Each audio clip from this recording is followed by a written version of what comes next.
Yatakhafatuna bainahum, mereka bisik-bisik, ngeri, semua takut. Atau Allah mengatakan, Anal Malik, Anad Dayyan, aina mulukul ard. Aku maha raja, aku maha pembalas. Mana raja-raja dunia? Enggak ada yang berani menampakkan batang hidungnya. Semua takut. Jibril Radio, 24 jam nonstop, dengerin kajian tanpa ribet. Allah Subhanahu wa taala berfirman menjelaskan tentang keesaannya dalam pengaturan kerajaannya. Tidak ada yang menyertai dia dalam kerajaannya, dalam pengaturan. Maka dialah yang memilih, dia yang menentukan, dia menciptakan apa yang dia kehendaki, dan dia memilih apa yang dia kehendaki. Allah berfirman, wa rabbuka yakhluqu ma yasha'u wa yakhtar. Dan dialah Rabbmu yang telah menciptakan apa yang dia kehendaki, wa yakhtar, dan memilih apa yang dia kehendaki. Maka lahumul khiyarah, mereka tidak punya pilihan. Yang milih adalah Allah. Mereka tidak punya pilihan. Subhanallahi wa ta'ala amma yusyrikun. Maha suci Allah dan maha tinggi atas kesyirikan yang atau atas sekutu-sekutu yang mereka syirikan Allah dengannya. Tapi di sini Allah menyebutkan wa rabbuka yakhluqu ma yasha. Allah menciptakan apa yang Allah kehendaki. Terserah Allah menciptakan berbagai macam makhluk, ada benda hidup, ada benda mati, ada malaikat, ada jin, ada manusia, ada hewan dengan berbagai macam modelnya, ada tumbuhan dengan berbagai macam modelnya. Terserah Allah Subhanahu wa taala. Allah menciptakan ada yang manusia saja, ada yang lahir tanpa ayah dan ibu seperti Adam, ada yang lahir tanpa ibu seperti seperti Hawa, yang muncul tanpa ibu seperti Hawa, dan ada yang lahir tanpa ayah seperti Isa, dan ada yang lahir dengan ayah dan ibu seperti kita semuanya, ya. Allah menciptakan apa yang Allah kehendaki. Allah membentuk manusia dengan berbagai macam model, ya, dengan sidik jari yang berbeda-beda, dengan rupa yang berbeda-beda, ya. Semuanya terserah Allah Subhanahu wa taala. Fi ay surati ma syaa rakkabak. Dalam bentuk apa yang Allah kehendaki. Allah menciptakan kita masing-masing dengan bentuk yang Allah kehendaki. Kemudian juga wa yakhtar, dan Allah memilih apa yang Allah kehendaki, ya. Di antaranya ada yang Allah pilihkan, misalnya hanya memiliki anak laki-laki, ada yang hanya memiliki anak perempuan, ada yang memiliki keduanya, anak laki-laki dan anak perempuan, dan ada yang mandul, ya. Kata Allah Subhanahu wa taala, yahabu liman yasha'u inathan wa yahabu liman yasha'u dzukur. Allah menganugerahkan kepada sebagian orang hanya anak perempuan. Wa yahabu liman yasha'u dzukuran. Allah menganugerahkan kepada sebagian orang hanya anak laki-laki. Au yuzawwijuhum dzukranan wa inatha. Atau ada yang Allah gandengkan punya anak laki-laki maupun apa? Perempuan. Wa yaj'alu may yasha'u aqima, dan ada yang mandul. Innahu alimun qadir, dan Allah Maha tahu dan Allah Maha kuasa. Seperti Allah mengatakan wallahu khalaqa kulla dabbatin mimma faminhum man yamshi ala batnihi wa minhum man yamshi ala rijlain wa minhum man yamshi ala arba'. Allah ciptakan semua makhluk dari air. Ada di antara mereka yang berjalan dengan perut, ada yang berjalan dengan kedua kaki, ada yang berjalan dengan 4 kaki. Terserah Allah. Maksudnya Allah mencipta yang Allah kehendaki dan Allah memilih siapa yang Allah kehendaki. Terserah Allah. Di antara pilihan-pilihan Allah yang disebutkan dalam Al-Quran, misalnya Allah memilih keluarga-keluarga, Allah muliakan. Allah berfirman, Inna Allah astafa Adam wa Nuha wa ala Ibrahim wa ala Imran ala alamin. Sungguhnya Allah memilih Adam dan Nuh dan Ibrahim dan keluarga Ibrahim dan keluarga Imran di atas seluruh alam semesta. Adam Allah pilih, Nuh Allah pilih, keluarga Ibrahim Allah pilih, keluarga Imran Allah pilih. Terserah Allah. Allah juga berfirman, Allahu a'lamu haitsu yaj'alu risalatah. Allah tahu di mana diletakkan risalahnya. Mau kasih nabi siapa, mau kasih orang Arab, mau kasih Bani Israel, terserah Allah. Ya, mungkin protes kenapa nabi bukan dari Jawa, ya, terserah Allah. Kenapa nabi bukan orang Bugis, terserah, ya, terserah Allah. Kenapa bukan Indonesia, kenapa bukan orang Afrika, terserah Allah. Allah yang tahu. Kata Allah, Allahu a'lamu haitsu yaj'alu risalatah. Allah yang tahu di mana letakkan risalahnya. Allah juga berfirman, Allahu yastafi minal malaikati rusulun minan nas. Allah memilih di antara malaikat ada yang menjadi utusannya dan di antara manusia ada yang menjadi rasulnya. Dan seterusnya Allah juga memilih misalnya nabi dari keturunan yang terbaik. Kata Nabi SAW, Inna Allah astafa Kinanah min waladi Ismail. Allah memilih Kinanah dari keturunan Ismail. Wastafa Quraisyan min Kinanah. Dari Kinanah Allah pilih kabilah Quraisy.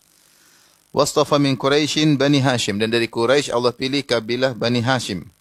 Wastafani min Bani Hashim. Dan Allah pilih saya dari Bani Hashim. Intinya, masalah penciptaan terserah Allah, masalah memilih juga terserah Allah. Seperti Allah memilih sebagian tempat menjadi tempat mulia, Mekah, Madinah, terserah Allah.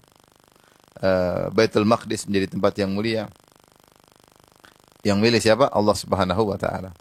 Allah juga milih sebagian hari menjadi hari yang mulia, Ramadan misalnya 10 awal bulan Dzulhijjah. Ya, sepertiga malam terakhir. Terserah Allah Subhanahu wa taala. Yang ini semua menunjukkan bahwasanya dialah yang mengatur segala alam semesta dan tidak ada yang menyertainya. Kata Allah, "Ma kana lahumul khiyarah." Mereka tidak punya pilihan. Mereka di sini secara khusus kepada sembahan-sembahan selain Allah. Sembahan-sembahan selain Allah, bagaimana kalian sembah? Mereka tidak punya pilihan. Lata, Uzza, Manat, Hubal. Ya, mereka tidak punya pilihan. Mereka tidak punya pilihan. Bagaimana mau disembah? Yang memilih, yang menentukan hanyalah Allah Subhanahu wa taala. Kalau sembahan-sembahan tidak punya pilihan, bagaimana dengan kita? Kita juga tidak punya pilihan. Kita hanya bisa berusaha, berikhtiar menuju yang kita sukai, tapi yang menentukan pilihan siapa? Allah Subhanahu wa taala. Seperti kata orang-orang awam di Arab, anta turid wa ana urid wa hum yuridun wallahu yaf'alu ma yurid. Kau pingin, saya juga pingin, mereka juga pingin, tapi yang terjadi apa yang Allah inginkan. Bukan pilihan, bukan pada di tangan kita. Ya. Kalau kita disuruh milih, kita tentu milih yang enak-enak bagi kita, tetapi ternyata pilihan di tangan Allah Subhanahu wa taala. Adapun ma di sini yang benar adalah ma nafiyah. Sebagaimana dijelaskan Ibnu Katsir rahimahullah, bukan ma al-mausulah. Bedanya apa ma nafiyah? Ma kana lahumul khiyarah. Kalau ma al-mausulah maksudnya maknanya apa yang Allah pilihkan bagi mereka itu yang terbaik. Ma kalau di sini ma al-mausulah maknanya alladzi kana lahumul khiyarah. Apa yang bagi mereka itu yang terbaik. Ini pendapat dipilih Ibnu Jarir At-Tabari, namun yang benar kata Ibnu Katsir, ma disitulah ma nafiyah, ma kana lahumul khiyarah, mereka tidak punya pilihan, mereka tidak punya pilihan. Yang milih adalah Allah Subhanahu wa taala. Baik, bagi orang beriman, apa yang Allah pilihkan pasti yang terbaik bagi orang yang beriman. Jika seorang sudah melalui prosedur ketika menghadapi sesuatu, dia kembali kepada Allah, dia bersabar, menjalani perintah Allah, pasti yang Allah pilihkan adalah yang terbaik. Meskipun dia harus meninggal dunia. Ya. Seperti dalam Al-Quran, dalam surat Muhammad, Allah menyebutkan bahwasanya Allah Subhanahu wa taala mewafatkan sebagian orang karena itu yang terbaik bagi mereka. Ya. Kata Allah Subhanahu wa taala, "Walau yasha'ullahu lantasara minhum." Kalau Allah berkehendak, Allah menangkan mereka.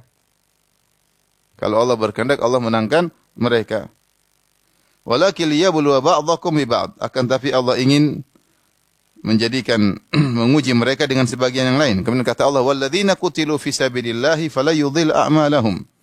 Maka orang-orang yang meninggal di jalan Allah, maka Allah tidak akan sesatkan amalan mereka, itu amalan mereka tidak akan sia-sia. Sayahdihim wa yuslihu balahum, Allah akan beri petunjuk kepada mereka dan Allah akan perbaiki urusan mereka. Wa yudkhiluhumul jannata arrafaha lahum, dan Allah masukkan mereka ke dalam surga yang Allah kenalkan surga kepada mereka. Maksud saya dalam ayat ini, tidak semua yang menurut kita terbaik itu adalah baik bagi kita. Bahkan terkadang sesuatu yang terburuk itu adalah baik bagi kita. Seperti ketika terjadi jihad, tentu semua orang ingin bahwasanya menang dalam peperangan, tapi ternyata tidak. Ternyata Allah membuat mereka meninggal dunia supaya mereka mati syahid, supaya mereka masuk surga. Ya. Sama seperti Ashabul Ukhdud. Kata Allah Subhanahu wa taala tentang mereka, ya. Qutila Ashabul Ukhdud. An-naru dzatil waqud idhum 'alaiha qu'ud wa hum 'ala ma yaf'aluna bil ma'ruf wa ma kanu minhum illa ayyuminu billahi al-'azizil hamid alladzi lahu mulku samawati wal ardi wallahu 'ala kulli syai'in syahid. Innal ladzina fatanu al-mu'minina wal mu'minati thumma lam yatubu falahum 'adzabu jahannam wa lahum 'adzabul hariq. Innal ladzina amanu wa 'amilus solihati lahum jannatun tajri min tahtiha al-anhar dzalikal fawzul kabir. Allah sebutkan ada orang-orang yang membakar kaum mukminin, membuat ukhdud, yaitu membuat parit, nyalakan api, kemudian bakar kaum mukminat. Kalau kita lihat, kita ingin apa? Pinginnya mereka selamat. Kita ingin mereka selamat. Kita ingin api tersebut mati. Sementara orang-orang kafir gembira, senang, bersenang-senang menikmati pembakaran kaum mukminin. Mereka happy ketika melihat kaum mukminin disiksa. Innal ladzina fatanul mu'minina wal mu'minati, mereka membakar kaum mukminat. Tapi ternyata matinya kaum mukminin ketika dibakar yang terbaik bagi mereka. Allah berfirman, "Alladzina amanu wa 'amilus solihati lahum jannatun tajri min tahtihal anhar." Sungguhnya orang beriman dan beramal saleh yang meninggal dibakar dalam parit tersebut, bagi mereka surga yang mengalir di bawahnya sungai-sungai. Jadi yakinlah bahwasanya bagi orang beriman, ya, yang Allah pilihkanlah yang terbaik. Apapun ujungnya meninggal, ujungnya sehat, ujungnya mati, ujungnya dibunuh orang, itu pasti yang terbaik. Itu yang terbaik. Ya. Asal dia prosedural. Tapi bukan semua pilihan Allah terbaik bagi dia, bukan. Apakah Allah memilihkan terbaik bagi iblis? Tidak, yang dipilih oleh Allah bagi iblis terburuk baginya. Dia kafir, kekal di neraka dan seterusnya. Orang kafir juga demikian, tidak ada terbaik bagi mereka. Terbaik pilihan Allah bagi orang yang beriman. Makanya kalau kita diuji, kita harus sabar. Agar yang Allah pilihkan yang terbaik. Mungkin nampak kita enggak baik, tapi itu yang terbaik bagi kita di sisi Allah Subhanahu wa taala dengan syarat prosedural. Dengan syarat apa? Prosedur. Ikut prosedur. Prosedur apa? Sabar. Ibadah kepada Allah. Jadikan salat dan sabar sebagai penolong. Ista'inu bis sabri was salah. Ya. Innallaha ma'as sabirin. Allah bersama orang-orang yang sabar, dan wallahu yuhibbus sabirin. Allah mencintai orang yang sabar meskipun ujungnya meninggal. Meskipun ujungnya apa? Meninggal, ya. Selama kita bertakwa kepada Allah, maka pilihan Allah yang terbaik. Oleh karenanya pendapat Mu'tazilah yang mereka menafsirkan ma di sini adalah ma al-mausulah, ma kana al-khiyarah, yaitu pilihan yang Allah pilihkan bagi hamba pasti yang terbaik, sehingga mereka mewajibkan kepada Allah fi'lul aslah. Ini masalah akidah. Menurut mereka Allah harus melakukan yang terbaik bagi setiap hamba. Ini adalah akidah yang tidak benar. Yang tidak benar, bahwasanya kata mereka Allah wajib melakukan yang terbaik bagi setiap hamba. Itu tidak benar. Yang benar Allah melakukan apa yang Allah kehendaki. Tetapi dalil menunjukkan bahwasanya orang yang beriman, kalau mereka prosedural ikut aturan Allah, pasti yang Allah pilihkan terbaik bagi apa? Mereka. Pasti. Tidak mungkin tidak. Bagi mereka di dunia maupun bagi mereka di akhirat. Meskipun nampaknya mungkin tidak menyenangkan bagi sang hamba. Taib, kata Allah, "Ma kana lahumul khiyarah." Mereka tidak punya pilihan. Yang punya pilihan adalah Allah. Yang menciptakan Allah kehendaki, apa yang Allah ciptakan Allah kehendaki, dan Allah yang menentukan apa yang Allah kehendaki, Allah yang Allah suka. Adapun sembahan-sembahan Allah, mereka tidak punya pilihan. Demikian juga manusia tidak punya pilihan. Mereka hanya menjalankan, mereka hanya berusaha, tetapi yang terpilih adalah apa yang Allah tetapkan. Karenanya setelah itu Allah berfirman, "Subhanallahi amma wa ta'ala amma yusyrikun." Maha suci Allah dan maha tinggi atas apa yang mereka sekutukan. Bagaimana mereka menyembah selain Allah yang tidak punya pilihan? Bagaimana mereka menyembah selain Allah yang tidak bisa menciptakan? Yang berhak disembah adalah yang bebas menciptakan, yang bebas menentukan. Itu yang berhak disembah. Bagaimana menyembah yang tidak bisa menciptakan, apalagi tidak bisa bebas menentukan. Bagaimana menyembah sapi? Sapi bisa nentuin apa? Tidak bisa menentukan apa-apa. Tidak bisa menciptakan apa-apa. Ya. Bagaimana menyembah mayat? Mayat tidak bisa apa-apa. Tidak bisa menciptakan apa-apa, tidak bisa menentukan apa-apa. Bagaimana menyembah Nabi? Nabi tidak bisa menentukan apa-apa. Nabi Isa dikejar sama orang Yahudi, dia lari kabur supaya sembunyi. Dia tidak bisa menentukan dirinya. Ya Allah yang menentukan, dia akhirnya diselamatkan oleh Allah Subhanahu wa taala. Tidak bisa mencipta apa, tidak bisa menentukan apa-apa tentang dirinya. Yang menentukan siapa? Allah Subhanahu wa taala. Gimana kemudian menyembah pohon, menyembah batu, menyembah bintang, menyembah matahari yang tidak bisa menentukan apa-apa. Dia aja gerakannya selalu konstan, menunjukkan dia diatur, musakhar, diatur. Kecuali matahari terserah dia, kadang-kadang terbit jam 7, kadang-kadang jam 9, ya oke lah. Berarti dia punya kehendak, wong dia diatur. Terus gimana mau disembah? Gimana disembah? Jadi yang berhak disembah adalah yang bebas menciptakan apa yang dia kehendaki dan bebas menentukan apa yang dia kehendaki, dan itu hanya siapa? Allah Subhanahu wa taala. Ini dalil tentang rububiyah Allah Subhanahu wa taala, wa rabbuka yakhluqu ma yasha'u wa yakhtar. Allah yang menciptakan apa yang dia kehendaki dan apa yang dia suka. Oleh karenanya ini adalah nasihat bagi kita, kalau kita melakukan sesuatu ternyata enggak sesuai, kita bilang Allah yang suka, tentukan apa yang dia kehendaki, bukan saya, bukan kamu, bukan dia. Terkadang seorang sudah berusaha menyiapkan segala sarana prasarana, segala planning, segala perencanaan, sudah 99% ternyata gagal di ujungnya. Berarti yang menentukan bukan kita, yang menentukan siapa? Allah Subhanahu wa taala. Allah yang menentukan. Kemudian Allah lanjutkan, wa rabbuka ya'lamu ma tukinnu suduruhum wa ma yu'linun. Dan Allah Subhanahu wa taala yang mengetahui apa yang disembunyikan dalam dada mereka dan apa yang mereka nyatakan. Ada yang menafsirkan yaitu Allah tahu tentang apa yang disembunyikan oleh kaum musyrikin yang mereka membenci Nabi Muhammad SAW dan mereka memusuhi Nabi SAW. Dan juga mengetahui apa yang mereka tampakkan. Jadi apa yang mereka sembunyikan berupa keburukan dan apa yang mereka tampakkan, yang mereka ucapkan, mereka perbuatkan, maka semua Allah tahu, ya. Semua Allah tahu. Bagaimana tidak tahu? Karena Dia yang menciptakan dada manusia. Wa huwa alimun bidzatis sudur. Allah mengetahui isi dada manusia. Ciptakan kita siapa? Allah. Yang ciptakan dada siapa? Allah. Yang tahu isi dada ya yang menciptakan dada tersebut. Yang menciptakan sanubari kita Allah Subhanahu wa taala. Allah tahu apa yang bergulir di sanubari seseorang.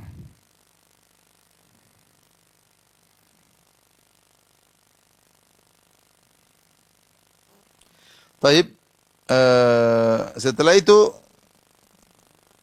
yaitu seperti firman Allah, ya'lamu sirrakum wa jahrakum. Allah mengetahui apa yang kalian sembunyikan dan apa yang kalian tampakkan. Jadi Allah tahu semuanya, ya. Ini peringatan kepada kaum musyrikin, ya. Apa yang kalian sembunyikan, apa yang tampakkan diketahui oleh Allah Subhanahu wa taala. Setelah itu Allah tekankan lagi tentang uluhiyahnya. Setelah dia menyebutkan tentang rububiyah, bahwasanya yang berhak disembah hanyalah Tuhan yang seperti itu, yang bebas menciptakan, yang bebas menentukan, itu yang berhak disembah. Maka Allah mengatakan, yang tahu apa yang kalian sembunyikan, apa yang kalian tampakkan, itu yang berhak disembah. Ya. Kemudian Allah menegaskan, wa huwallahu la ilaha illahu. Dan dialah Allah yang tidak ada yang berhak disembah kecuali siapa? Allah Subhanahu wa taala, kecuali Dia. Lahul hamdu fil ula wal akhirah. Bagi Dia segala pujian di dunia maupun di akhirat. Walahul hukmu, dan bagi Dia hukum di dunia maupun di akhirat. Wa ilaihi turja'un, dan kepadanya kalian akan dikembalikan. Ya. Dan ini sering dalam Al-Quran Allah berdalil dengan rububiyah untuk menunjukkan uluhiyah. Ya, katanya kalau yang menciptakan alam semesta Allah, yang mengatur adalah Allah, maka cuma Dia yang berhak untuk disembah. Selalu saya sampaikan, seandainya yang menciptakan alam ada dua zat, kita sembah dua-duanya. Kalau alam ada dua zat yang menciptakan saya akan sembah dua-duanya. Ya, tapi yang menciptakan cuma satu, yaitu Allah Subhanahu wa ta'ala. Ya. Seperti doa sujud, sajada wajhi lilladzi khalaqahu wa sawwarahu wa syaqqa sam'ahu wa basarahu.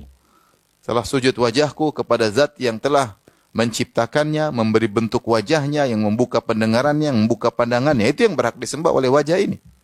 Seandainya ada zat lain yang ikut menciptakan wajah ini, maka wajah ini akan menyembah juga zat tersebut. Ya. Tetapi yang menciptakan hanya Allah, yang mengatur cuma Allah, maka Dia yang berhak disembah. Ya. Ya ayuhan nasu ubudu rabbakum alladhi khalaqakum walladhina min qablikum la'allakum tattaqun alladhi ja'alakumul arda firasha was samaa'a binaa'a wa anzala minas samaa'i ma'an. Ya. Dan seterusnya. Ya wahai manusia, Sembahlah Allah yang telah menciptakan kalian, menciptakan nenek moyang kalian, yang menaikkan langit, yang menjadikan bumi hamparan dan menurunkan hujan, menumbuhkan tumbuh-tumbuhan. Semua yang bikin Allah. Maka Allah ucapkan di akhir ayat, "Fala taj'alu lillahi andada wa antum ta'lamun." Maka jangan kalian mengambil tandingan-tandingan selain Allah untuk kalian sembah, padahal kalian tahu yang menciptakan ini semua hanyalah siapa? Allah. Kalian tahu bahwasanya Nabi Isa tidak menciptakan. Nabi Isa tidak bisa menentukan apa yang dia mau. Nabi Isa dikejar-kejar, Nabi Isa lapar, Nabi Isa haus, Nabi Isa tidur. Alaihissalam, bagaimana mau disembah? Bagaimana dia tidak mengatur bumi, dia tidak mengatur langit, dia tidak mengatur matahari. Bagaimana mau disembah? Bagaimana kita berdoa minta ke Nabi Isa, itu ibadah, tidak boleh. Ya. Siapa yang mengatur alam semesta? Cuma Allah, maka dia yang berhak disembah. Maka Allah tegaskan di sini karena Allah menciptakan siapapun yang dia kehendaki dan menentukan apa yang dia mau, pilihan berada di tangannya, wa huwallahu la ilaha illahu. Maka dialah Allah yang tidak ada berhak disembah kecuali Allah. Walahul hamdu, lahul hamdu fil ula wal akhirah. Baginya pujian di dunia dan di akhirat. Makanya kita dalam Al-Fatihah kita baca apa? Alhamdulillahi rabbil alamin. Alhamdu, kalau kita artikan, segala puji hanya milik Allah. Kenapa segala puji hanya milik Allah? Karena Allah yang dipuji secara zatnya. Adapun selain Allah dipuji bukan karena zatnya, tapi karena Allah berikan sesuatu kepadanya. Ya. Alhamdu segala puji hanya milik Allah. Kita mungkin memuji yang lain ya karena Allah kasih kelebihan sama dia. Ya, adapun Allah dia yang berhak dipuji secara zatnya. Makanya selain Allah dilarang sombong karena apa yang kelebihan yang dia miliki bukan dia miliki secara sendiri, tapi diberikan oleh siapa? Allah. Kalau Allah cabut sewaktu-waktu dia tidak bisa berkutik. Oleh karena yang berhak dipuji hanyalah Allah Subhanahu wa taala. Walahul hamdu. Ada yang mengatakan alhamdu beda dengan al-madhu. Kalau al-madhu pujian, kalau alhamdu pujian disertai dengan cinta dan pengagungan. Disertai dengan cinta dan pengagungan. Kita bisa saja memuji orang yang tidak suka, tapi kita akui orang hebat, jago, tapi brengsek. Bisa enggak? Bisa. Tapi kalau alhamdu maksudnya pujian sertai pengagungan dan kecintaan. Dan kita puji Allah dalam banyak hal. Tidak seperti yang dibayangkan oleh sebagian orang. Mereka menyangka memuji Allah hanya karena nikmat yang Allah berikan padanya. Padahal tidak. Allah dipuji banyak hal. Allah dipuji karena kenikmatan yang Allah berikan pada kita. Kita muji Allah. Alhamdulillah. Kalau dikasih nikmat bilang apa? Alhamdulillah. Ya. Di antaranya alhamdulillahi fatiris samawati wal ard. Di antaranya kita puji Allah karena dia yang telah menciptakan alam semesta. Ya. Dia menciptakan alam semesta. Ya. Alhamdulillahilladzi khalaqas samawati wal ard wa ja'ala adh-dhulumati wan nur. Segala puji bagi Allah telah menciptakan langit dan bumi dan menjadikan cahaya dan kegelapan. Allah puji, kita puji karena ciptaan yang luar biasa. Kemudian kita muji Allah Subhanahu wa taala karena sifat-sifatnya yang luar biasa. Sifat-sifat yang maha indah kita puji Allah Subhanahu wa taala. Ya kita puji kita muji karena dia Al-Ghafur, dia Ar-Rahim, dia Al-Halim, dia As-Sittir, banyak sekali. Dia Al-Afu, dia Al-Qawi, dia Al-Aziz. Kita puji Allah karena sifat-sifatnya yang maha tinggi. Kita puji Allah juga atas segala takdirnya. Alhamdulillah ala kulli hal. Segala puji bagi Allah atas segala keputusan. Karena keputusan Allah pasti yang terbaik. Meskipun samar bagi kita, hikmah di balik itu. Tapi kita yakin kalau seorang prosedural, pasti itu yang terbaik bagi dia. Pasti. Bukan tidak, itu pasti. Bukan 90%, 100% pasti baik bagi dia. Selama dia prosedural, sebagaimana saya sudah sebutkan. Segala puji bagi Allah dalam segala kondisi. Kita memuji Allah pada setiap ketetapannya. Allah berketetapannya, segala ketetapannya pasti itu yang terbaik. Ya, pasti itu ada hikmahnya di balik itu meskipun kita tidak ketahui. Demikian juga kita puji Allah ketika Allah membinasakan orang-orang kafir. Faquti adabirul ladzina zalamu. Faquti adabirul ladzina zalamu walhamdulillahi rabbil alamin. Hancurlah orang-orang zalim, segala puji bagi Allah Subhanahu wa taala. Maksud saya Allah tidak dipuji karena nikmat saja, tapi banyak hal yang membuat kita memuji Allah Subhanahu wa taala. Di antaranya nikmat. Di antara nikmat yang agung, baik nikmat dunia maupun nikmat agama. Nikmat agama seperti alhamdulillahilladzi anzala ala abdihil kitaba wa lam yaj'al lahu iwaja. Segala puji bagi Allah yang telah menurunkan Al-Quran kepada hambanya, walam yaj'al lahu iwaja, dan tidak ada kebengkokan dalam Al-Quran tersebut. Nikmat. Jadi banyak hal yang buat kita memuji Allah Subhanahu wa taala. Jangan dibatasi pada hanya nikmat duniawi saja. Kita sering kalau puji Allah cuma nikmat apa? Duniawi. Naik gaji, alhamdulillah. Barang laris hari ini, alhamdulillah. Ikut ngaji enggak alhamdulillah ya. Baca Quran enggak alhamdulillah. Padahal kita kalau tidak alhamdulillah, alhamdulillah. Banyak, kita harus banyak yang kita renungkan. Alhamdulillah, alhamdulillah, alhamdulillah. Ya Allah, Kau berikan saya nikmat. Alhamdulillah saya masih ngaji. Alhamdulillah banyak orang maksiat. Alhamdulillah saya masih bisa memanfaatkan waktu. Alhamdulillah. Ya. Banyak. Ya. Atas segala keputusanmu, alhamdulillah. Banyak. Itu. Makanya Allah mengatakan, lahul hamdu fil ula. Bagi Allah pujian di dunia. Wal akhirah, dan Allah juga yang dipuji di akhirat. Makanya subhanallah, tidak ada orang yang seperti orang Islam selalu memuji Allah, alhamdulillah, alhamdulillah, alhamdulillah. Coba apakah ada agama lain yang kerjanya begitu? Segala puji bagi Buddha, tiap hari zikir, enggak ada kan? Zaman dahulu juga enggak ada mereka bilang alhamdulillah Uzza, alhamdulillah Lata, enggak ada. Di zaman Abu Jahal pun enggak ada. Enggak ada. Tetapi yang menjadi suatu pujian yang selalu disenandungkan, alhamdulillah. Orang musyrikin mereka muji sembahan mereka sesekali. Beda dengan orang Islam yang pujian terhadap Rabb adalah syiar. Syiar, alhamdulillah. Bahkan orang-orang non-muslim juga sekarang sudah ikut-ikutan. Ada masalah, ada kenikmatan, alhamdulillah. Ini bingung. Nanti kalau salah, astagfirullah. Ini muslim atau bukan? Kita nggak tahu. Karena sudah terbiasa. Sehingga lisan mereka juga bilang apa? Alhamdulillah, astagfirullah, innalillah. Sebenarnya ini sudah 3 hal bukan milik orang Islam aja. Insya Allah, banyak. Insya Allah. Dah milik semua orang. Insya Allah, alhamdulillah. Kalau Allah Akbar, enggak. Tapi kalau insya Allah, alhamdulillah. Apalagi tadi? Innalillah, astagfirullah. Assalamualaikum, enggak. Assalamualaikum kurang. Tapi kalau 4 ini orang kafir juga. Sehingga maksud saya, kalau pujian hanya milik Allah, Allah mentakdirkan kita umat Islam sering memuji Allah. Ini tidak dilakukan oleh agama-agama lain. Agama lain tidak suka memuji Tuhan mereka. Jarang mereka memuji Tuhan mereka. Kalau kita dituntut senantiasa memuji Allah, karena Allah dipuji dalam banyak hal. Bahkan dalam terkena musibah, kita bilang alhamdulillah ala kulli hal. Seperti ketika Allah bertanya kepada malaikat, hal qabattum walada abdi, kalian sudah mencabut nyawa putra anakku? Kata malaikat, iya. Hal qabattum samarata fuadihi, apa kalian telah mengambil nyawa buah hatinya? Kata malaikat, iya. Madza qala abdi, apa yang dikatakan hambaku? Kata malaikat, hamidaka wastarja, dia memuji engkau dan dia mengatakan innalillahi wa inna ilaihi raji'un. Dia mengatakan alhamdulillah, innalillahi wa inna ilaihi raji'un. Subhanallah. Kata Allah, ubnu li abdi baitan wa sammuhu bi baitil hamdi. Bangunkan bagi hambaku tadi istana di surga dan namakan dengan istana pujian. Kenapa? Dia dalam ketika terkena musibah tetap memuji siapa? Allah. Itu berat tapi ucapkan. Ibu-ibu berat tapi dia ucapkan. Kalau ibu diomelin sama suami bilang apa? Alhamdulillah ala kulli hal. Pasti ada hikmahnya. Pasti ada hikmahnya. Sakit hati tapi pasti ada hikmahnya. Pasti ada hikmahnya.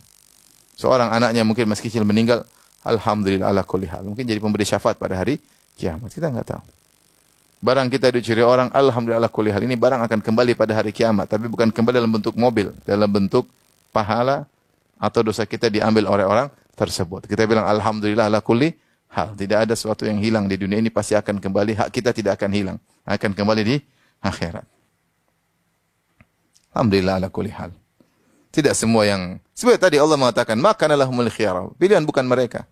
Dalam hidup ini tidak semua sesuai dengan pilihan kita. Itu tidak. Banyak waktu tidak banyak, tapi banyak atau sebagian tidak sesuai dengan pilihan kita. Kita pinginnya apa? Sama ibu pingin suami soleh, ganteng, kaya raya, dermawan, tiap hari jalan-jalan ke mall. Pinginnya begitu. Tapi suaminya pas-pasan, hidung pas-pasan, duit ya masih banyak utang. Alhamdulillah ala kulli hal. Seandainya dikasih laki-laki kayak gitu, ibu mungkin malas ibadah. Tidak pernah merasakan butuh kepada Allah. Tidak pernah. Merasa superior, merasa hebat, merasa arogan. Kenapa? Karena semua terpenuhi. Oleh karenanya apapun yang terjadi bilang alhamdulillah la kulli hal. Walahul hamdu fil ula wal akhirah. Demikian juga pujian di akhirat. Di akhirat banyak. Allah Subhanahu wa taala sebutkan tentang pujian-pujian seperti penghuni surga ketika masuk surga mereka mengatakan alhamdulilladzi adzhaba 'annal hazan. Inna rabbana laghafurun syakur. Segala puji bagi Allah yang telah menghilangkan kesedihan dari kami. Wa qalu alhamdulillahilladzi hadana li hadza wa ma kunna linahtadiya laula an hadana Allah. Ketika penghuni surga masuk surga, mereka langsung berkata, apa ucapan mereka pertama? Segala puji bagi Allah yang telah memberikan kami petunjuk sampai ke surga. Kalau Allah tidak beri petunjuk kepada kami, kita tidak bakalan sampai ke surga. Pujian sama Allah. Alhamdulillah sadaqana wa'dahu wa awrathana al-ardha natabawwa'u minha minal jannati haitsu nasha. Segala puji bagi Allah yang telah membenarkan janjinya bahwa si kami masuk surga dan kami masuk surga. Itu pujian di surga.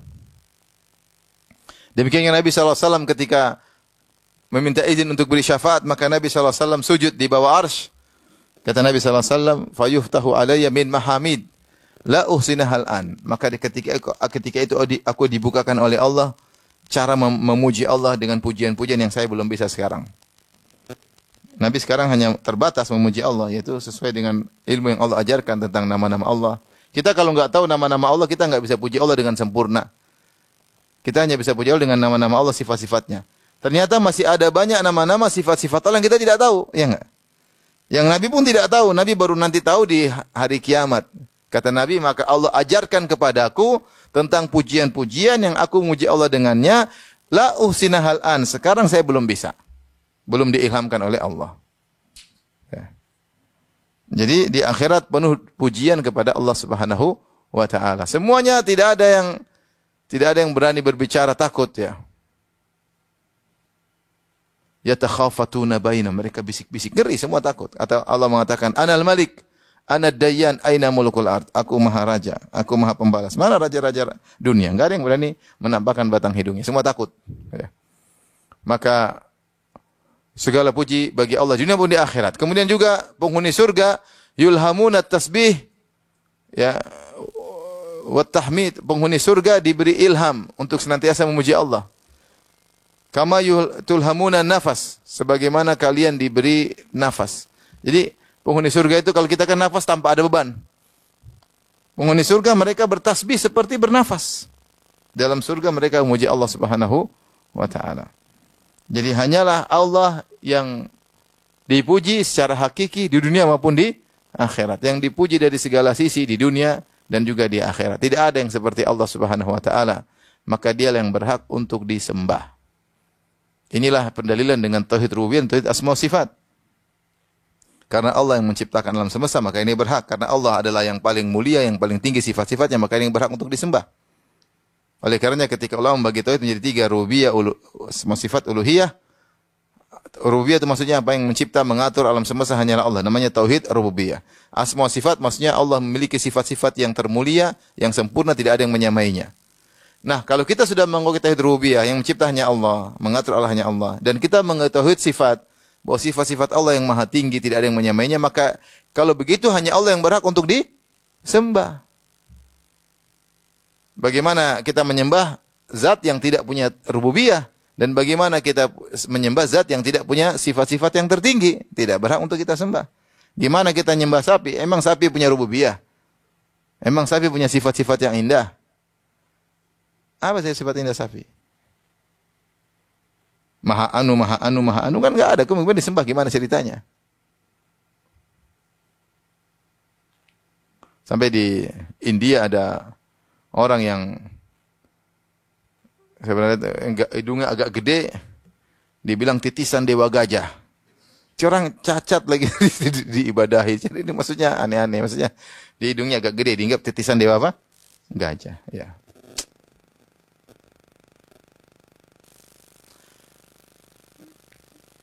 Maka bersyukur kita dalam agama apa? Islam. Bersyukur. Logis banget. Logis banget.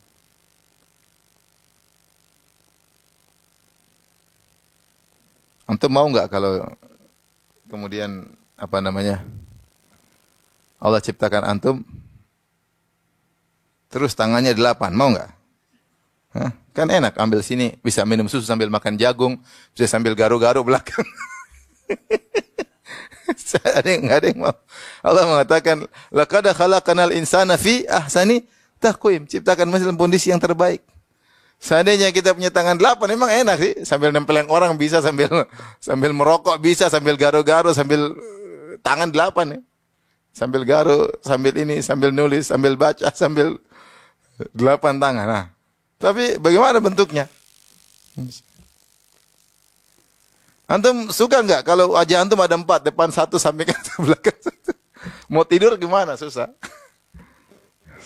Sebagian orang menggambarkan yang dia sembah seperti itu, bahwasanya kesempurnaan Tuhan kami dengan begitu, wajahnya 4, sebagian tubuh hewan, tangannya 5, tangannya berapa. Justru itu tidak pas kalau kita lihat.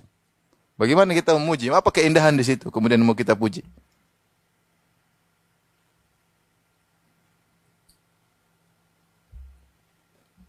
Sampai nggak usah jauh-jauh. Kita ada gambaran Putri Duyung. Putri Duyung cantik ya, tapi siapa yang mau punya istri Putri Duyung? Badan setengah ikan yang enggak. Yang paling bagus yang Allah ciptakan.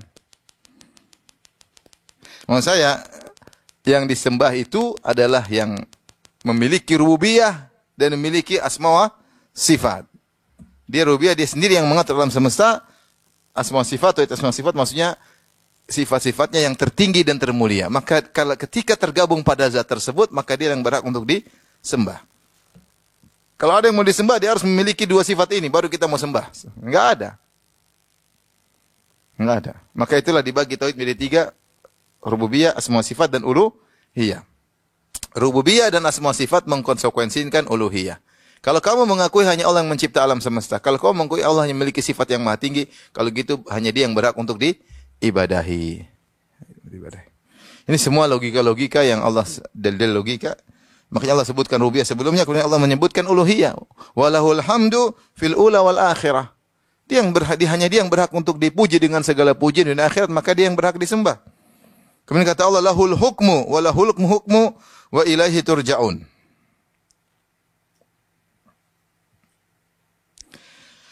Walahul hukmu, dan dialah hukum segala kembali kepadanya. Saya bacakan perkataan Syekh Sa'di rahimahullah, wa annahu huwal hakimu fid darain. Walahul hukmu maksudnya hukum hanya milik dia, maksudnya wa annahu huwal hakimu fid darain. Dialah sang hakim di dunia maupun di akhirat. Fid dunya, di dunia bil hukmil qadari alladhi atharuhu jami'u ma khalaqa wa dhara'a. Hukum qadari, atau Allah yang mentakdirkan. Di dunia Allah menjalankan hukum takdirnya, yang di antara dampaknya adalah seluruh ciptaannya. Wal hukmud dini alladhi atharu jami'u syara'i. Dan hukum syariat, yaitu bahwasanya seluruh syariat yang Allah turunkan adalah hukmud dini. Wal awamir wan nawahi. Perintah larangan itu semuanya hukum agama Allah Subhanahu wa taala. Wa fil akhirah, adapun hukum di akhirat, yahkumu bi hukmihi al-qadari wal jazai. Adapun di akhirat Allah berhukum dengan hukum qadari dan hukum jazai. Hukum qadari itu Allah yang menjalankan semuanya di akhirat, dan jazai itu Allah yang memberi keputusan ganjaran surga atau neraka, hanya Allah Subhanahu wa taala.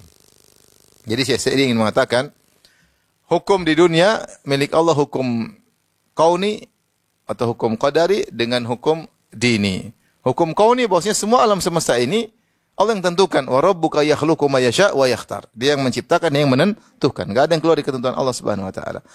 Hukum dini, maka yang berhak menentukan syariat bagi manusia cuma siapa? Allah. Enggak boleh ada yang berhak membuat syariat. Dan seharusnya manusia yang cerdas ketika dia mengakui alam semesta ini ciptaan Tuhan dengan begitu indahnya, dengan begitu teraturnya, dengan begitu sinerginya ya. Kemudian tanpa ada celah sedikit pun tentang tata alam semesta, dia mengakui kehebatan sang pencipta tata aturan semua ini. Harusnya ketika sang pencipta aturan alam semesta yang menciptakan alam dengan begitu detailnya, dengan kesinambungannya, dengan sinerginya, dengan sinkronnya semuanya, kemudian ketika Tuhan tersebut menurunkan hukum syariat, harusnya dia terima tidak? Adakah manusia mampu berpikir menciptakan alam dengan begitu rumitnya? Adakah manusia bisa melihat bagaimana misalnya sistem pernapasan. Kata Allah, wa fi anfusikum afala tubsirun. Pada diri kalian tidak kalian melihat. Coba manusia pelajari bagaimana air mani bisa berubah jadi manusia, setes mani jadi manusia. Ini yang bikin siapa aturan ini? Ambil bola mata, coba lihat betapa banyak jutaan saraf. Bagaimana disusun sangat kompleks seperti ini. Tidak usah aja rambut aja ini banyak selnya. Bagaimana sistem pernapasan, sistem peredaran darah, sistem penglihatan, organ penglihatan. Ini semua yang bikin sangat hebat, sangat jago, sangat detail. Ini baru manusia. Belum keterkaitannya dengan sistem di lautan, sistem udara, sistem alam semesta, matahari. Ini kan hebat yang bikin. Nah, yang hebat ini kemudian bikin aturan turunin Al-Quran atau hadis Nabi. Ini aturan ikut. Enggak, saya enggak cocok. Kurang pas. Kurang pas. Kau suruh bikin mata sampai matamu mati juga enggak bisa bikin mata. Mata isinya apa? Bingung. Buka-buka goblok gimana enggak tahu. Terus mosok bikin hukum. Mosok bikin hukum. Kau bisa bikin mata enggak? Enggak bisa. Bikin rambut? Enggak bisa. Enggak bisa. Ini sistem yang luar biasa ini, makanya sistem luar biasa. Makanya para ahli fisika tahu bosnya dalam alam semesta banyak atau mereka temukan rumus mereka dibuka ilmunya sedikit-sedikit oleh Allah. Temukan rumus ini, rumus gaya, rumus fisika, rumus kimia, rumus banyak sekali baru dibuka ilmunya. Siapa yang bikin rumus-rumus itu? Allah. Yang bikin aturan siapa? Allah. Cuma mereka baru temukan. Alam sebenarnya enggak jalan seamburadul, tapi ada aturannya. Ada aturannya. Sun Allahi alladzi atqana kulla syai'. Inilah ciptaan Allah yang mutqan, yaitu yang sempurna, profesional dalam segala sesuatu. Nah, kalau Anda mengakui ada pencipta yang membuat aturan yang luar biasa, kompleks dan detail dan teratur, untuk bikin aturan manusia gampang atau tidak? Gampang atau tidak? Untuk ngaturin kamu gampang, bikin alam semesta yang kompleks yang Allah bisa bikin aturan. Yang Allah jalankan. Terus Allah kasih aturan buat kamu biar kamu bahagia? Enggak. Enggak lah, kurang pas. Enggak mau. Akhirnya bikin aturan, revisi, demo, hancur lagi, bikin baru lagi, demo lagi. Bahlul. Itu yang terjadi. Maka kalau kita tahu aturan, ikut aja. Yang tahu terbaik buat kita siapa? Allah. Jadi di dunia ini ada hukum qadari, yaitu apa yang berlaku, dan hukum dini, hukum syar'i harusnya kita ikuti. Afa hukmal jahiliyati yabghun? Apakah mereka ingin mencari hukum jahiliyah selain hukum Allah? Ya, siapa yang lebih baik hukumnya? Hukum yang Allah bikin atau hukum manusia yang bikin? Allah lah. Ini manusia bikin hukum, manusia aja pintaran saya daripada dia yang bikin hukum. Maksudnya kita aja yang mungkin lebih pintar daripada dia enggak berani. Berubah-ubah hukumnya juga. Apalagi Allah Subhanahu wa taala. Apalagi Allah Subhanahu wa taala. Adapun di akhirat, maka Allah Subhanahu wa taala yang menjalankan semua, tidak ada yang bisa bergerak. Allah yang bangkitkan dari alam semesta dengan bagaimana model kebangkitan mereka. Mereka tidak ada pilihan sama sekali. Oh, dibangkitkan begini, dikumpulkan padang mahsyar terarah. Allah bikin matahari turun jarak 1 mil, mereka tidak ada yang berkutik, semuanya berjalan di atas aturan siapa? Allah. Lahul hukmu. Dialah Allah yang memiliki segala hukum. Kemudian ketika keputusan yafsilu bainakum, Allah yang memutuskan saat surga saat neraka. Mau protes enggak bisa. Mau sewa pengacara enggak bisa. Pengacara jadi neraka gimana mau disewa? Enggak bisa. Mau sewa pengacara, mau sewa hakim, hakim mau sewa di sini di dunia bisa disogok. Di surga, di akhirat mau disogok, dia di neraka jahanam. Mungkin nyogok apa? Nyogok pakai api neraka. Enggak bisa apa-apa. Allah kasih keputusan hukum begini-begini. Kamu di neraka levelnya sekian, terima. Kamu di surga levelnya sekian, terima. Enggak bisa. Yang menentukan hukum siapa? Allah Subhanahu wa taala. Subhanallah. Kata Allah, walahul hukmu, dan bagi dia segala hukum. Wa ilaihi turja'un, dan kepadanya lah kalian akan dikembalikan. Selanjutnya lanjutkan lagi tentang dalil rububiyah, tentang nikmat duniawi yang kalian lupakan wahai kaum musyrikin. Subhanallah. Ini ayat-ayat luar biasa ya. Kata Allah, "Qul ara'aytum in ja'alallahu 'alaikumul laila sarmadan ila yaumil qiyamah."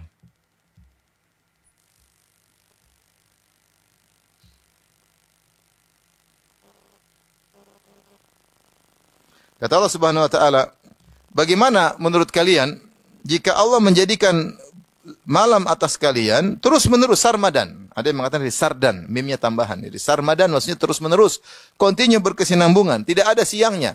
Ila yaumil qiyamah, sampai hari kiamat. Kalau Allah bikin begitu, man ilahun ghairullah ya'tikum bidhiya. Siapa Tuhan selain Allah yang bisa mendatangkan cahaya buat kalian?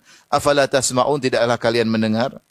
Allah berfirman lagi, "Qul ara'aytum in ja'alallahu 'alaikumun nahara sarmadan ila yaumil qiyamah, man ilahun ghairullah ya'tikum bilailin taskununa fih, afala tubsirun." Kalau Allah jadikan bagi kalian, menurut kalian bagaimana jika Allah menjadikan kalian siang terus, tidak ada malamnya, terus menerus siang sampai hari kiamat? Adakah Tuhan selain Allah yang mampu mendatangkan kegelapan, yang malam hari yang kalian nyaman di malam hari tersebut? Afala tubsirun, tidakkah kalian melihat?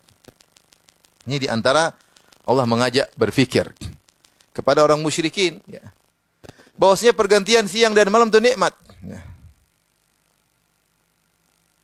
Tabarakalladzi ja'ala fis sama'i buruja wa ja'ala fiha siraja wa qamaran munira wa huwa alladzi ja'ala al-laila wan nahara khilfatan. Dan dia telah menjadikan siang dan malam bersilih berganti. Yulijul laila fin nahari wa yulijun nahara fil lail. Allah masukkan siang di malam, siang masukkan malam di siang. Subhanallah.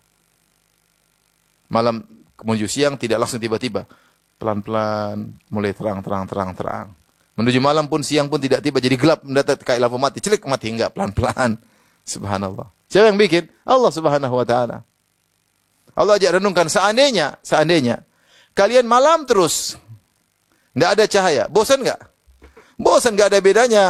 Cantik sama enggak cantik, semua cantik, gelap. Ganteng enggak ada bedanya. Enggak ada bedanya sapi sama orang gemuk, semuanya sama gemuk. Gelap. Gimana? Enggak ada bedanya. Enggak ada bedanya, enggak ada keindahan gelap. Siapa yang mau datangkan cahaya? Enggak bisa.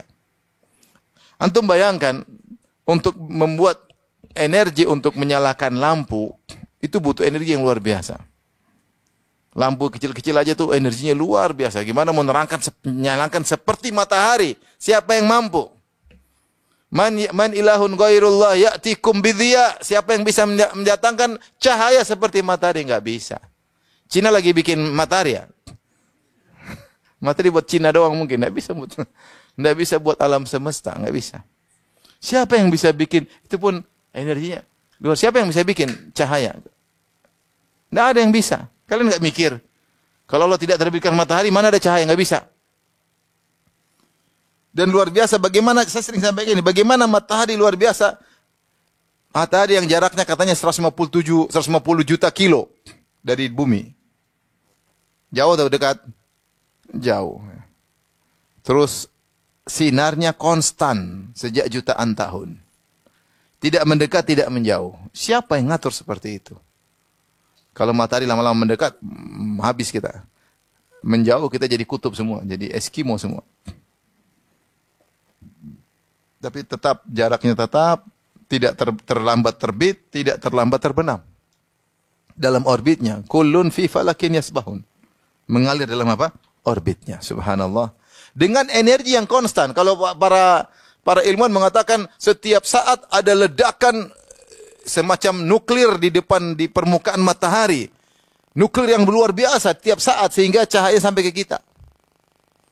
Karena cahaya itu sampai 150 juta kilo, 10-an juta kilo. Gimana kalau cuma pakai Petromax gimana mau sampai ke sini? Kalau pakai cuma PLTU, PLTD gimana mau sampai ke sini? Enggak bisa. Itu harus ledakan luar biasa. Siapa yang bisa siapkan energi jutaan tahun tidak habis-habis seperti itu? Konstan. Kalau kita yang siapkan manusia energi lama-lama habis enggak? Habis lama-lama. Mulai redup habis. Siapa yang bisa ciptakan energi yang luar biasa yang konstan jutaan tahun? Siapa yang bisa? Kalau Allah gelapkan ini semua, siapa yang bisa datangkan cahaya? Kata Allah enggak ada. Enggak ada. Terus kalian bosan malam terus, malam mulu. Bosan atau tidak? Bosan. Enggak ada bedanya mukamu sama muka dia, enggak ada bedanya. Enggak ada bedanya. Gelap semua. Enggak ada bedanya. Manusia hewan sama-sama gelap. Enggak ada bedanya. Enggak ada keindahan, enggak ada, gelap. Afala tasma'un, tidakkah kalian mendengar? Tidak kalian mendengar, artinya kalau orang dalam kegelapan dia menggunakan, ada yang mengatakan Allah mengatakan sini Allah tasma'un, maksudnya karena dalam kegelapan orang lebih menggunakan indera pendengaran. Sebaliknya Allah mengatakan, "Qul ara'aitum in ja'alallahu 'alaikum an-nahara sarmadan." Bagaimana menurut kalian jika Allah menjadikan kalian siang terus-menerus, enggak ada malamnya? Ya, capeklah. Ila yaumil qiyamah. Di dunia ini ada yang siang terus-menerus dalam beberapa bulan, ada tidak? Ada, beberapa hari ada. Saya ada kawan tinggal saya lupa, dia kerja di luar negeri, daerah sekitar Denmark, daerah mana saya lupa. Nanti beberapa hari atau beberapa minggu tidak ada malam. Mereka nggak nyaman siang terus, sehingga mereka membuat suasana. Kalau sudah jam sekian, mereka tutup horden, biar seakan apa? Seakan-akan malam.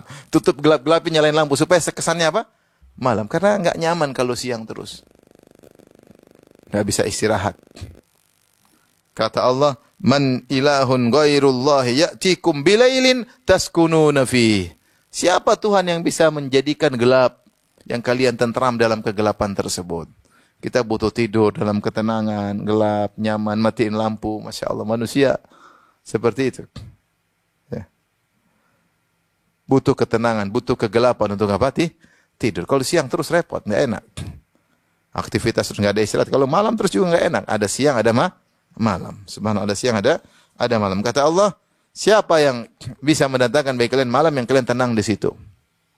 Tentunya dengan malam kita istirahat, dengan malam kita bisa bercengkrama dengan keluarga dalam ketenangan tersebut. Maksudnya Allah sebut dalam malam itu ada banyak kenikmatan. Kenikmatan kita bisa tidur, bercengkrama dengan keluarga, bisa berhubungan dengan keluarga, bisa menghilangkan kelelahan di malam tersebut. Ya, di malam tersebut. Ya. Itu banyak nikmat. Nggak ada malam kalian nggak bisa melakukan nikmat tersebut. Ya. Di siang, kalau siang banyak kemaslahatan. Allah tidak. Di sini Allah mengatakan, kenapa Allah sebutkan ketika malam Allah sebutkan nikmat. Nikmat di dalam nikmat. Bilailin taskununa fihi. Siapa yang bisa mendatangkan malam yang kalian tentram di dalamnya. Beda ketika siang Allah tidak mengatakan bidhiyain. Siapa yang bisa mengatakan siang yang kalian begini. Kata para ulama karena siang itu kemanfaatnya terlalu banyak. Aktivitas terlalu banyak. Jadi nggak perlu disebutin. Tapi kalau malam, aktivitas yang kalian lupakan. Ternyata ketenangan itu adalah kenikmatan. Sebagian orang menyangka namanya kenikmatan itu aktivitas, olahraga, jalan ke sana. Malam, kumpul keluarga, tidur itu nikmat yang luar biasa. Afala tubsirun, tidakkah kalian melihat? Tidakkah kalian melihat? Kemudian Allah berfirman, "Wa min rahmatihi ja'ala lakumul laila wan nahara litaskunu fihi." Dan di antara rahmat Allah Subhanahu wa taala, Allah jadikan bagi kalian malam dan siang, litaskunu fihi, agar kalian merasa tentram di malam hari. Walitabtagu min fadli, dan di siang hari kalian bisa mencari rezeki Allah. Wala'allakum tashkurun, agar kalian bersyukur.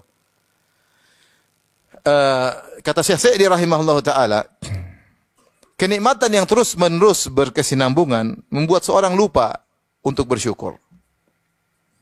Kalau suami kasih istri uang terus, istri kadang-kadang lupa berterima kasih. Seakan-akan sudah itu otomatis.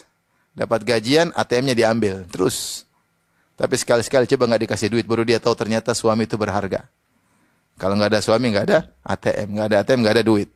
Tapi kalau terus-menerus kadang-kadang lupa. Ada istri yang Masya Allah dia ingat, tapi sebagian karena terus continue, dia lupa. Sama seorang, kalau kita misalnya punya anak buah, kita kasih kebaikan terus, lama-lama dia lupa. Seakan-akan udah kewajiban bos, padahal bukan kewajiban bos. Pertama jadi bilang terima kasih, kedua terima kasih, ketiga dia mulai lupa, keempat dia tagih, bos kok nggak kasih? Padahal bukan kewajiban bos, lupa diri. Karena kenikmatan yang berkesinambungan. Kita sehat terus, kita lupa kalau sehat itu nikmat. Kapan kita tahu sehat nikmat? Kalau kita diambil sakit baru, oh ternyata sehat apa nikmat. Ini Allah ngajak berpikir. Kamu kan dapat siang malam tuh tidak pernah berhenti. Ketahuilah itu bukan kewajiban Allah. Itu kalau Allah memberhentikan bisa. Kalau berhentikan bisa. Maka renungkanlah seandainya tidak ada malam bagaimana. Renungkanlah bagaimana kalau tidak ada siang. Dengan kita merenungkan seperti itu, kita bersyukur kepada Allah. Makanya Allah mengatakan, la'allakum tashkurun. Agar kalian bersyukur. Bukan kalian malah melupakan. Kalau orang baik sama kita dengan memberikan kesinambungan, kebaikan, kita suruh bersyukur. Bukan untuk melupakan. Ini sebagian manusia atau sebagian kita diberikan kenikmatan berkesinambungan bukan untuk bersyukur, malah melupakan. Seakan itu suatu hal yang bukan dari Tuhan lagi, tapi suatu yang alami, yang natural. Kita bernapas ini kan nikmat atau bukan? Nikmat. Coba ketika kena COVID baru tahu ternyata nafas itu berharga. Kalau musim COVID kemarin, subhanallah, sampai ngantri. Cerita di Jogja ngantri. ngantri. Pokoknya yang masih saturasinya masih agak bagus suruh pulang. Yang parah-parah aja yang dia ada orang datang dia minum oksigen terus sampai diperiksa bagus suruh pulang, oksigennya habis mati dia. Kenyataan ya. Harusnya waktu datang periksa nggak usah pakai oksigen. Jadi ternyata bernapas itu nikmat yang luar biasa. Kita lupa karena kita terlalu sering tiap hari begitu. Makanya Rasulullah ingatkan seperti mafasil, sendi-sendi tubuh kita. Ala kulli sulama minan nasi sadaqah. Setiap sendi harus ada sedekahnya. Jadi kita ingat kita bangun nyaman ini ada kewajiban kita untuk apa? Sedekahkan. Minimal salat 2 rakaat duha. Wa yujzi'u an kulli dzalika rak'atani yarka'ahuma fil duha. Atau kama qala Nabi sallallahu alaihi wasallam. Cukup untuk mensyukuri nikmat nyamannya sendi-sendi dengan salat 2 rakaat di waktu apa? Duha. Jadi terkadang kita itu perlu bersyukur dengan merenungkan seandainya nikmat ini hilang. Ya, tadi Allah ajak renungkan. Coba kalau siang terus, coba kalau malam terus, kan repot. Ya. Sama istri, coba kalau suami saya meninggal. Repot, nggak ada yang saya omelin lagi. Mau ngomelin sama siapa? Arogan saya hilang. Kalau ada suami kan masih bisa ada yang diomelin. Sama, coba kalau istri kita hilang, siapa yang ngurus anak-anak? Siapa yang nggak bisa. Berat ngurus anak-anak, gampang. Mau kawin lagi juga gampang. Siapa yang mau sama duda? Duit nggak ada. Anak banyak, siapa yang mau? Ya, berat ya. Ya kalau duit banyak, banyak yang mau. Ini duit nggak ada, anak banyak. Rumah masih kontrak. Siapa yang mau? Hanya wanita yang benar-benar tulus dan bahlul yang mau. Siapa yang mau? Kecuali benar-benar tulus ikhlas mencari pahala. Saya ngurus suami yang kayak begini. Itu pun bisa nggak dia bertahan nggak ngomel? Maksud saya kita bersyukur. Jadi kadang kita merenungkan nikmat kalau dicabut kita mungkin susah. Ya, susah. Coba ada istri. Coba renungkan istri kita meninggal. Kita biasa selama ini menyalurkan hasrat dengan cara yang halal. Kalau istri meninggal bagaimana? Susah. Ini kena prostat. Banyak orang kena prostat gara-gara tidak berhubungan misalnya. Banyak hal yang harus kita renungkan. Oleh karenanya, di antaranya metode agar kita bersyukur, kita pikirkan seandainya. Yang Allah sebut seandainya nikmat tersebut enggak ada. Betapa banyak wanita, Ustaz saya menyesal dulu saya masih hidup, saya sering gini-gini. Banyak sudah, ya sudah. Banyak, bukan 1 kali 2 kali. Saya sering dikirimin pertanyaan, Ustaz saya menyesal dulu waktu saya masih hidup, saya begini-begini. Jadi bukan begitu. Sebagian. Suaminya masih hidup, dia tidak memanfaatkan sebaik-baiknya. Untuk beribadah, untuk mensyukurinya. Ya. Makanya Rasulullah bersabda, Inna Allah la yanzuru ila imra'atin la tashkuru zawjaha wa hiya la tastaghni anha. Allah tidak memandang wanita yang tidak tahu terima kasih sama suaminya padahal dia butuh sama suaminya. Ya karena suaminya baik dia merasa itu kewajiban. Nanti kalau suaminya enggak ada baru tidak pernah terima kasih, tidak pernah bilang syukran habibi, enggak ada. Omong kosong. Kalau sama orang lain apa? Jazakallah khairan, jazakillah ahsanallahu ilaik. Masyaallah. Hafizokillah, hafal. Begitu sama suami enggak ada itu kata-kata. ada supir, subhanallah kerja 15 tahun. Iya, 8 tahun apa jadi supir. Bilang, "Saya selama 8 tahun jadi supir." Pulang enggak ada istri bilang terima kasih Mas, enggak ada.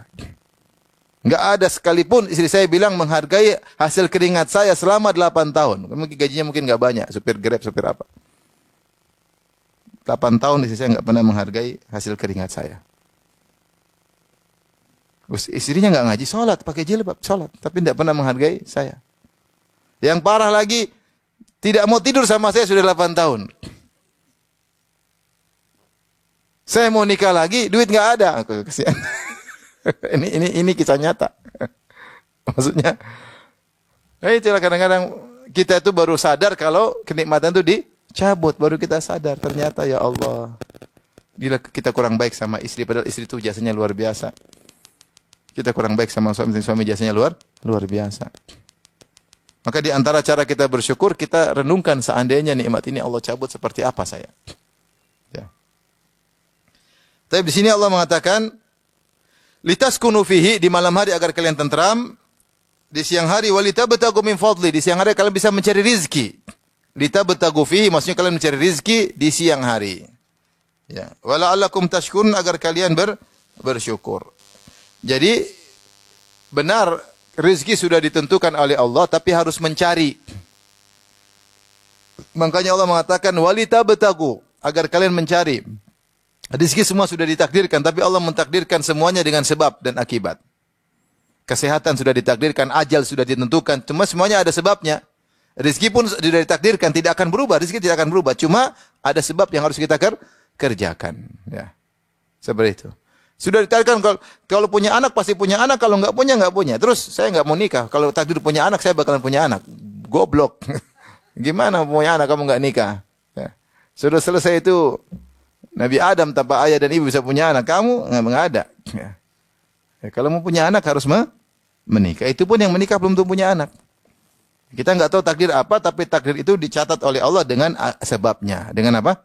Sebabnya. Orang mati ada sebabnya, orang meninggal ada sebabnya, kaya ada sebabnya, miskin ada sebabnya, ada sebab. Semua meskipun semua sudah ditakdirkan oleh Allah. Makanya walitabtagu, cari rezeki. Wala'allakum tashkurun, agar kalian bersyukur. Di sini ada masalah akidah. Allah mengatakan wa min rahmatihi, di antara rahmat Allah, Allah menjadikan siang dan malam silih berganti. Sehingga kita tahu bahwasanya sifat-sifat Allah juga ada datang dengan dalil, ada yang datang pakai logika. Tidak seperti perkataan Asy'ariyah yang mengatakan dalil sifat Allah yang datang dengan logika cuma 7. Yaitu qudrah, irada, ilmu, kemudian sama, basar, hal hayat, kalam. Kata mereka sifat cuma 7, enggak boleh lebih daripada ini. Karena akal menunjukkan cuma 7. Kenapa kata mereka alam semesta ini hebat, berarti yang menciptakannya pasti maha kuasa. Karena alam semesta ini begitu terciptakan dengan rinci pasti punya ilmu, berarti Allah pasti punya sifat ilmu. Ternyata alam semesta ini macam-macam isinya, ada manusia, ada hewan, ada ini, ada macam, dan muncul juga berbeda-beda. Ada yang lahir sekarang, lahir depan, ada yang mati sekarang, mati tahun depan, berarti ada iradah, kehendak, Tuhan punya kehendak. Kalau Tuhan punya qudrah, iradah dan ilmu, berarti Tuhan maha hidup, dan hidup tidak sempurna kecuali maha mendengar, maha melihat, maha berbicara. 7. Itu pakai akal mereka. Kita bilang dalil yang ditunjukkan oleh akal banyak, bukan cuma sifat yang ditunjukkan oleh akal, bukan cuma itu.